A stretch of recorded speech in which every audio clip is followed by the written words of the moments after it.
अस्सलाम वालेकुम। कैसे हैं आप लोग? उम्मीद करता हूँ कि आप लोग खैरियत से होंगे। अच्छा, हमेशा से हमारे पास जब भी कोई बंदा आता है तो पहले से यही कहते हैं कि यार कोई रिहेबिलिटेशन सेंटर का बताओ, रीहैब का बताओ। अच्छा, फिर बाद औक़ात लोग कहते हैं कि रीहैब से आने के बाद भी बंदा ठीक नहीं हुआ, क्यों नहीं हुआ?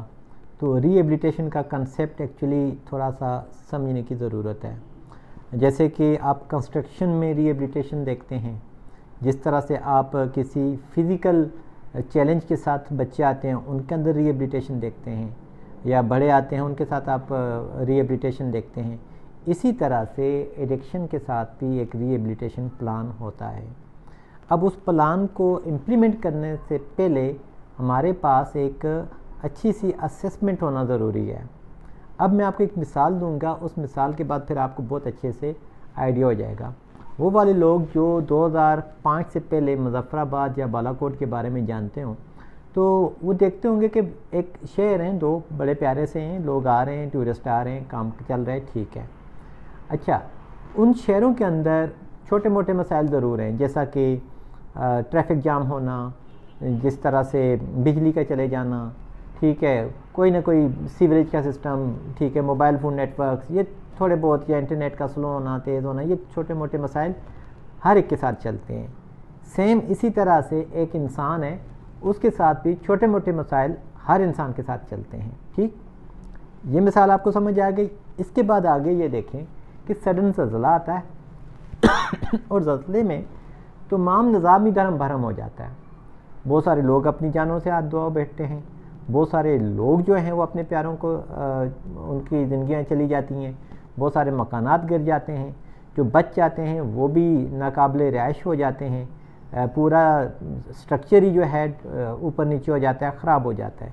यानी कि पूरा लिविंग स्टैंडर्ड जो है वो इस काबिल हो जाता है कि वो मतलब उसमें बंदा रह ही नहीं पाता, उस तरह के इन्वायरमेंट में रहना ही मुश्किल हो जाता है।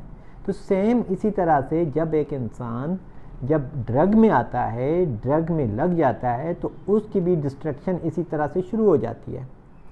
अब एक सिटी के अंदर जो डिस्ट्रक्शन है वो जो बिल्डिंग्स हैं वो अलहदा से टूटेंगी, पानी का निज़ाम अलहदा से टूटेगा, बिजली अलहदा से टूटेगी, ठीक है। इसी तरह से अगर सैलाब आता है तो उस तरह के अपने प्रॉब्लम्स आएंगे। तो सेम इसी तरह से एक इंसान के साथ जब वो ड्रग ले रहा है तो उसके भी अपने मेडिकल के इश्यूज़ अलहदा से आएंगे, साइकेट्रिक इलनेस के अलहदा आएंगे, फिर उसके बाद सोशल इश्यूज़ अलहदा से आएंगे, और उसके जो कल्चरल इश्यूज़ हैं वो भी आ जाएंगे, और फिर उसके जो बाकी जो लवाज़मात हैं, अपनी रिश्तेदारी बरादरी का तमाम ख्याल रखना, ये भी चीज़ें इनके साथ भी इश्यूज़ आएंगे। सेम उसी तरह से जैसे किसी सिटी के अंदर पहले से प्रॉब्लम होते हैं, लेकिन ज़ल्ज़ले के बाद वो प्रॉब्लम कई हज़ार गुना ज़्यादा हो जाते हैं और एक ट्रॉमा साथ में मज़ीद लेकर आते हैं। सेम इसी तरह से जब एक इंसान ड्रग में लगता है तो उससे पहले भी उसकी कंडीशन तो डिस्टर्ब रहती है, एक नॉर्मल इंसान की तरह उसको वो ठीक करता रहता है या कोशिश करता रहता है, लेकिन ड्रग में आ जाने के बाद उसको समझ ही नहीं आती कि अब मैं करूं तो करूं क्या।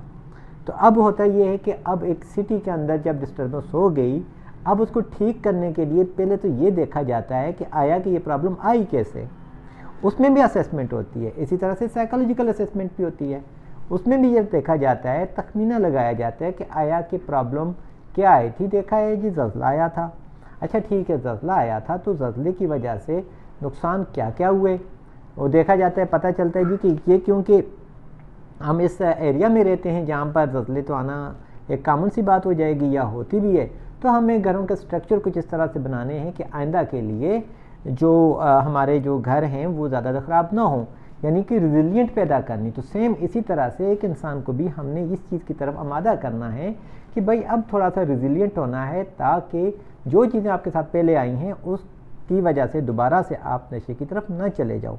खैर ये चीज़ तो यहाँ पर इंसान के साथ हम उस चीज़ को रोक सकते हैं, जो नशा वो ले रहा है उसको हम रोक सकते हैं, उसको कट डाउन कर सकते हैं। अब हमने कट डाउन कर दिया तो देखा कि उस बंदे को विड्रॉल आ गई, उसको बहुत ज़्यादा बेचैनी हो गई या वो सारी चीज़ें हो गई, वो भी अंडर सुपरविजन मेडिकल या साइकेट्रिस्ट के अंडर सुपरविजन आपने वो मैनेज कर दी, वो मैनेज हो गया। यानी कि वो जो ड्रग ले रहा था वो ख़त्म हो गई, अब वो ड्रग नहीं ले रहा। जब वो ड्रग नहीं ले रहा, सेम इसी तरह से जब किसी सिटी में ज़ल्ज़ला नहीं आ रहा उसके बाद रिहेबिलिटेशन प्लान शुरू होगा। ठीक है, उसके बाद आपने असेसमेंट करनी है कि आया कि अब हमने क्या करना है। अब आप इंश्योर हो गए कि ज़ल्ज़ला नहीं आना, सेम इसी तरह से हम एक इंश्योर हो गए कि अब बंदा दोबारा नशा नहीं कर रहा, सेंटर के अंदर रहते हुए भी या बाद में भी। उसके साथ साथ हमने ये देखना है कि भाई इसको मेडिकल इश्यूज़ क्या क्या चल रहे हैं, जो कि विड्रॉल के टाइम पर भी मैनेज हुए, लेकिन उसके अलावा ऑनगोइंग मेडिकल प्रॉब्लम्स क्या हैं। ठीक है, उसके साथ साथ हमने ये देखना है कि इसको साइकेट्रिक इलनेस क्या क्या चल रही है, जो पहले से भी थी लेकिन ड्रग के लेने के बाद उसके अलामात ज़्यादा बढ़ गई। फिर हमने ये देखना है कि इसको सोशल इश्यूज़ कितने हैं, पहले भी थे लेकिन ड्रग की वजह से ज़्यादा हो गए थे। इसी तरह से हमने ये देखनी है उसको कल्चरल इश्यूज़ कितने हैं। उसका एक फुली फंक्शनल पर्सन बनाने के लिए या उसकी पर्सनालिटी को निखारने के लिए तमाम एरियाज़ के ऊपर हमने काम करना है। अब वो एरियाज़ के ऊपर क्या ये पॉसिबिलिटी है कि हम 90 डेज़ में या 45 डेज़ में हम कर पाएँ? ये पॉसिबल नहीं हो पाता, ये पूरी ज़िंदगी ही चलता रहता है। सेम इसी तरह से जैसे कि एक बंदा है, उसने अपने घर को प्लान किया, बना लिया, सारा कुछ कर लिया, लेकिन कभी वो पौधों को ठीक करेगा, कभी छत को ठीक करेगा, कभी क्या ठीक करेगा। सेम इसी तरह से जब बंदा ड्रग के बाद अपने आप को सोबर लाइफ उसने अगर रखनी है, उसने सोबर रहना है, तो वह अपने रेड स्पॉट्स को रोज़ाना की बुनियादों पर बेहतर ही करता रहेगा, किसी चीज़ को भी छोड़ेगा नहीं। लेकिन कंस्ट्रक्शन में ये चीज़ होती है कि हर गुजरता दिन आपको खुशी की तरफ लेके जाता है। यहाँ पर प्रॉब्लम ये होती है कि हमारे क्लाइंट को एक्चुअली क्योंकि वो ड्रग जो है उसको प्लेजर दे रही होती हैं, उसको अच्छा लग रहा होता है, तो इसलिए उसको आमादा करना और उसको जो चीज़ प्लेजर दे रही है उसको छोड़ना और उसकी वो जो प्लेजर वाली सिचुएशन है उसको ख़त्म करके उसको रियलिस्टिक लाइफ में लेकर आना इंतहाई मुश्किल होता है, उस क्लाइंट के लिए भी, उसकी फैमिली के लिए भी और मुआलिजीन के लिए भी। लिहाजा इसको हम कोई जादू की छड़ी तो है कोई नहीं कि हम बोलेंगे सडन ही ठीक हो जाएगा, ये हो जाएगा, वो हो जाएगा।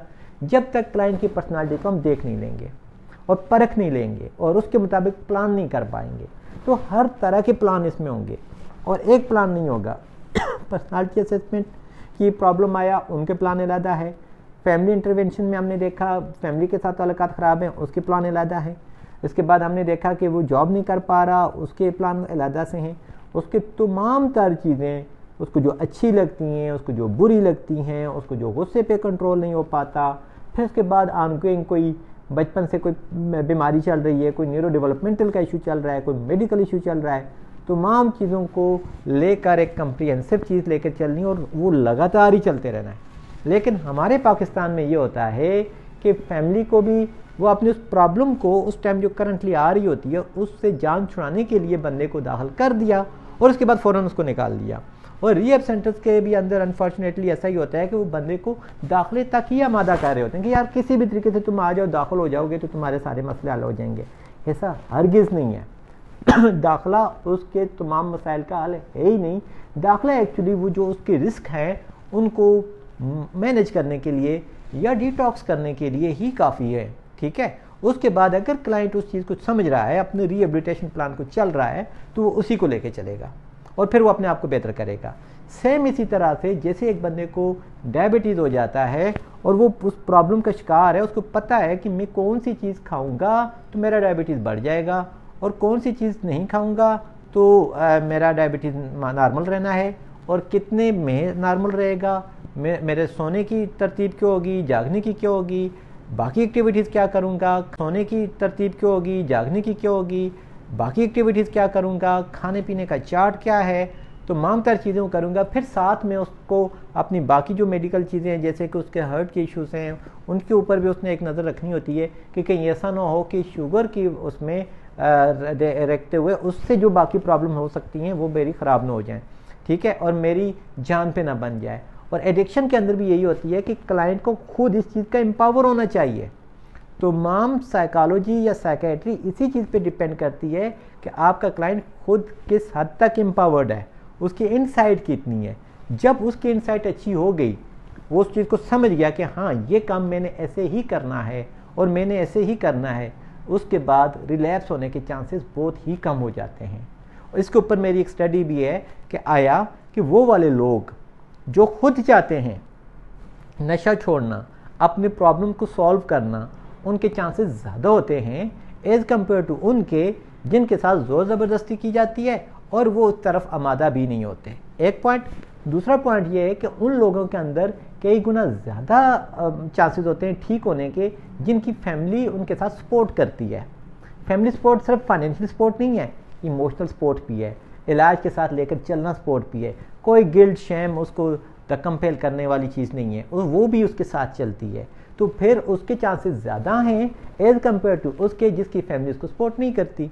फिर उसके बाद रिहेबिलिटेशन सेंटर से वापस आ जाने के बाद एक चीज़ फिर भी ये देखनी है, क्योंकि जैसे मैंने बताया कि ज़ल्ज़ले से पहले भी शहरों के अंदर प्रॉब्लम होते हैं, सेम इसी तरह से ड्रग लेने से पहले भी इंसान के साथ छोटे मोटे प्रॉब्लम होते हैं। उन प्रॉब्लम्स को अगर फैमिली अंडरस्टैंड कर जाए और उसको एक्सेप्ट करे, एक स्पेस दे अपने उस प्यारे को, और वो प्यारा भी उस चीज़ को समझे कि हाँ यार ये चीज़ मेरे साथ हो जाती है और मैं इस चीज़ के ऊपर नादिम हूँ और मैं आइंदा नहीं करूँगा या ना करने की कोशिश करूँगा, तो अल्लाह पाक करता है कि उसमें बरकत होती है और बंदा ठीक हो जाता है। ठीक है, उम्मीद करता हूँ कि आपको मेरी इस वीडियो की समझ आई होगी, और जब भी आप ट्रीटमेंट के लिए जाएंगे तो इन कुछ पॉइंट्स को आप देखेंगे और आपको आइडिया हो जाएगा कि हाँ अब हमने करना क्या है और अपने बच्चे को आमादा कैसे करना है। अल्लाह हाफ़िज़।